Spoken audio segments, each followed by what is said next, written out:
Hello, it's Sarah here with Avant Healthcare Professionals.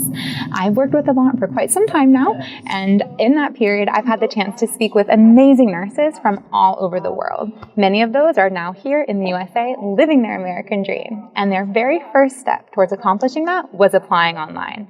So submitting your application with Avant is an extremely important process, and that's why I'm here today to talk you through it. I want you to know what to expect and what to do to be most successful throughout your application attempt. Let's get started.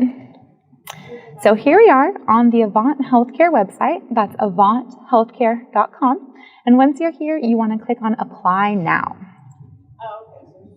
You should see the application page load here. Let's go ahead and get started by entering our first name. So my first name is Sarah Rose. My last name is Tamir. Then you want to enter an email address.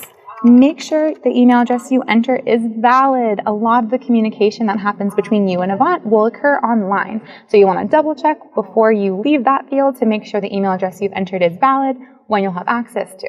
All right. Next, you want to enter a phone number. This is how we reach you, so please make sure you put a phone number in that you have access to on a regular basis.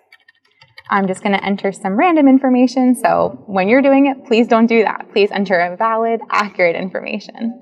Next, let's talk about where I'm born. For me, it's the United States, so that's what I'll enter, but please be sure to enter wherever you were born. Date of birth. Now let's go ahead and just enter a date of birth here. Now, this part is a little strange. You can't just enter the actual numbers in here. You want to use the calendar to get the accurate information. So let's say I was born in August. I'll go down here, select August. Then the year I was born, let's say 1984. And then I want to pick the day. So I was born on the 13th. So here you can see it's entered August 13th, 1984. Let's move on to the education piece. So when it asks about your education, it's referring to nursing. So when selecting the highest level program that you completed, it should be as it relates to nursing. So let's say I've done a bachelor's degree. The country of education should be where you initially became a registered nurse. So if you went to school in one country and became a nurse there, and then you went to a different country and completed additional nursing programs, you want to be sure to list the country where you initially became a registered nurse. So for me, let's say United States. Then just go ahead and enter your school name and the date that you graduated. Again, it's our calendar option here, so you can't just enter dates. You want to use the calendar to make sure you're entering the dates accurately. So let's just say it was August 2015, and I graduated on the 17th. If you're not sure of the date, like the specific day in the month and year, that's okay. Just enter what you think is closest. Now, to the work experience. This part is so important because it really allows us to understand what your clinical background looks like and what you're currently doing. So when you're entering the work experience information, the first question is, are you working? If you're not currently working, please be sure to select no. But if you are currently working, go ahead and select yes. And all the rest of the questions for this section should pertain to your current job, not any previous experience, but what you're doing right now. So how many total years have you been working in your profession? I'm going to go ahead and say 1 through 5. And in what type of clinical setting do I work? Choose what is closest to what you think for where you are currently employed. So let's go ahead and say hospital. Type in the name of the facility where you currently work. Medical center. I'm just making that up, but please don't do that for your application. Go ahead and select or type in where you are currently employed. Now, this question is so important. How many beds total are in the facility that you're currently working in? You don't want to enter your unit information here. You want to enter the bed capacity for your entire facility. So let's go ahead and say 100 or more beds. Now this question, what specialty, unit, or ward are you currently working in?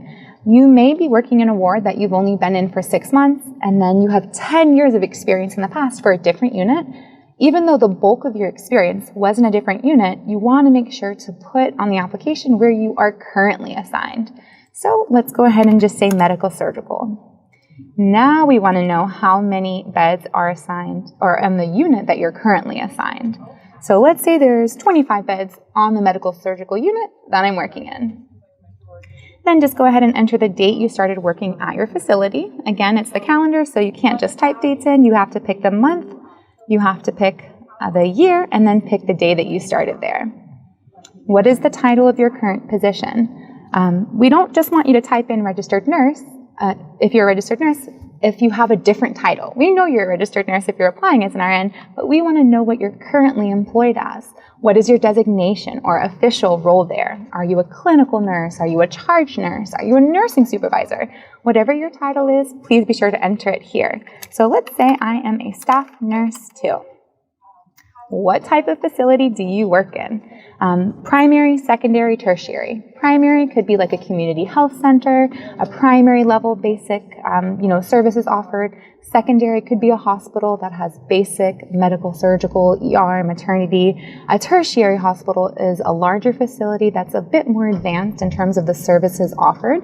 Many different specialties, could be a referral center, and a lot of times has nursing students employed there. So you just want to pick which one you think is the best for your current facility. And what is your profession? This is where you're going to want to identify which profession you are. So let's say registered nurse. So now it's asking if you've ever taken and passed the CGFNS certificate exam. We'll go ahead and select yes or no here. And then it wants to know if you've completed any additional postgraduate qualifications. So after you secured your initial RN program, did you go back to school to complete a diploma in ICU nursing or a postgraduate specialization program in critical care of something, for children? So whatever you've completed, if there are any additional programs, here's your chance to list them. I'm going to select NA. Have you taken the NCLEX exam? Yes or no? I'll go ahead and say yes. What was the outcome of your test? We hope it's passed, but if it's failed, that's okay too. We do have an amazing NCLEX review program, but go ahead and select whichever the truth is for you. So I'll just say pass, and it's going to ask which state I passed the NCLEX through. So not where you tested, but where did you secure eligibility? I'll say Florida. Have you taken the IELTS? Yes or no? The IELTS is an English proficiency exam that is required for the U.S., so we'll just go ahead and say no. Do you have a previously filed employment-based green card petition?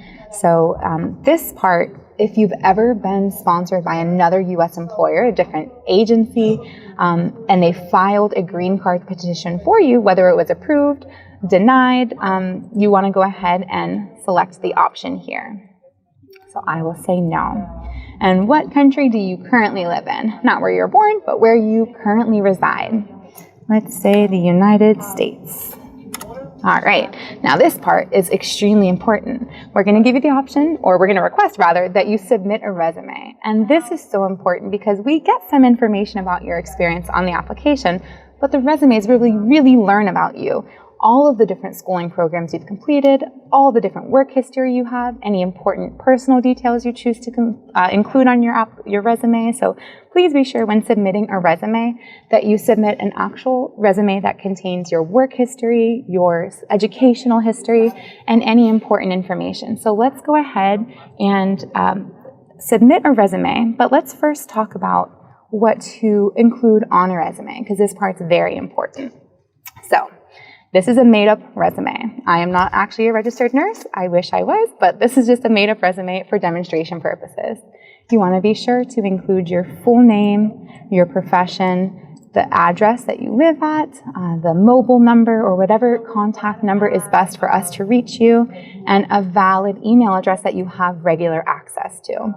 It doesn't have to be exactly in this format. This is just a general template. But there's some important things you want to include, like your date of birth. You don't have to include your civil status or nationality. Those are just things that we see pretty commonly. Now, education, we need to know about your education. So please be sure to list all of the education you've completed for nursing, especially if you want to include where you went to elementary school, middle school or secondary school, or high school or tertiary. You can include whatever else you'd like, but we really want to make sure that you include all of your nursing history for education. And that includes if you were an enrolled nurse before becoming a registered nurse, or if you became a registered nurse and then you went back to school and did a master's degree. Anything that you've completed, we want to see. Nursing eligibility. So if you're licensed as a nurse in the Philippines, if you're licensed as a nurse in UAE, if you're licensed as a nurse in Kenya or South Africa, wherever you're licensed as a registered nurse, we'd love to know about that. So please list wherever you hold active or even previous licenses. So work experience, this is where it gets real. We really need to understand more about your work experience because what you've included on the application is going to be very helpful for us, but we want to see the wide scope of your experience. So starting from your very first position as a registered nurse, you want to include everything you've done. So when we talk about what should be on the resume for that, let's take a closer look. You want to make sure that it's clear and easy to understand. So June 2019 to present, it shows when I started and when I ended, or if I'm currently employed, and it clearly lists the name of the facility. Then you want to include a hospital address so we can research the facility if needed. If you want to throw a website in there, that's helpful too. And then just give a brief summary about the facility. How many beds does it have? Is it owned by the government or is it privately owned? Is it a secondary level hospital, a tertiary level hospital? Is it a community health center? Are you working as a school nurse? Whatever you might be doing, please be sure to be clear about that when communicating in your resume. You can talk a little bit about the facility. So let's say it opened in 2004. It's 333 beds. Here's what is offered there. You can list the different units or services available. And then you want to outline the different units that you've worked in at that facility along with start and end dates. Because you might have worked at one hospital for 5 years, but maybe you were in a different unit each and every year. That means you have experience at the same facility, but in different clinical settings that are really important for us to understand. So you want to list a start date and an end date with the different units you've worked in, if you've worked in multiple units at that hospital. And if you've worked in different roles, maybe you were hired as a staff nurse, you worked as a staff nurse for 2 years, and then maybe you were promoted to the charge nurse. We need to understand that too. So whatever your story looks like, please be sure to explain it to us clearly on your resume with start dates, end dates, and an explanation for that period. So just as an example, I've created this. Staff Nurse 1 in the Medical Surgical Unit from June 2019 till December 2020. And then I was promoted to a Staff Nurse 2 position in the Medical Surgical Unit from January 2020 to August 2020. And then I was transferred. I'm still a Staff Nurse 2, but I'm now assigned in the Neuro ICU, and I've been there September 2020 to present. This kind of picture really is so helpful for us as a recruitment team because we understand the different units you've worked in, the dates you were there, and the roles you've worked in, as well as the facility in which you're employed. So you do want to do this for your current position, but you also want to do this for previous positions, so we do understand your whole experience. Other things that are important to include, job description. We want to know what you're doing there. What does a Staff Nurse 2 in the Neuro ICU look like? What are your daily responsibilities? You can talk more about the cases you commonly handle in your unit, and you can talk about the nursing equipment you use. If you're in an ICU, what kind of ventilators are, common equipment that's used in your unit. And then you can focus a little bit on the nursing skills. Are you inserting IVs? Are you inserting catheters, nasogastric tubes? Those are things that we think about when reviewing your experience. So you don't have to list all of these things down here. It's just very helpful, but it is very, very important that you do provide us a clear understanding of the start date, the end date for your facility, a description of the facility, and the units and roles that you've worked there. And then to finish up, if you want to include any qualifications you've done for the U.S., that's awesome. If you've passed NCLEX, if you've passed IELTS, if you have a visa screen, any U.S. qualifications that you have, you can include on your resume so we're aware of it. So let's say we've uploaded our resume. We want to know how you learned about Avant. So let's go ahead and say I attended an Avant recruitment event. You just want to specify where that was. Let's say it was in the Philippines. I'll just go ahead and type that in. Oh, let me fix that. There we go. All right, so I attended a recruitment trip in the Philippines. It was great. I'm excited. I want to apply. So that's what I'll enter. Now, at the very bottom, it just wants you to select that you have read and understood this section over here, and it wants you to type your name for verification purposes. So let's go ahead and do that. And now the magic happens. Let's hit submit. Ta-da! Congratulations, you've submitted your application. That's all it takes. So you have taken your first step toward achieving your American dream in the USA with Avant Healthcare Professionals. And that's how it happens. Once you submit your application, our recruitment team reviews everything you've provided and will contact you to discuss the next steps. So I know, moving into it, you may not understand what to expect with the selection process, but our team is here to guide you. They'll email you, they'll call you, they'll help you understand what the next steps are, and they'll be available to answer any questions that you have. So don't delay, go ahead and apply online. I look forward to talking with you, and I hope to see you soon. Bye-bye.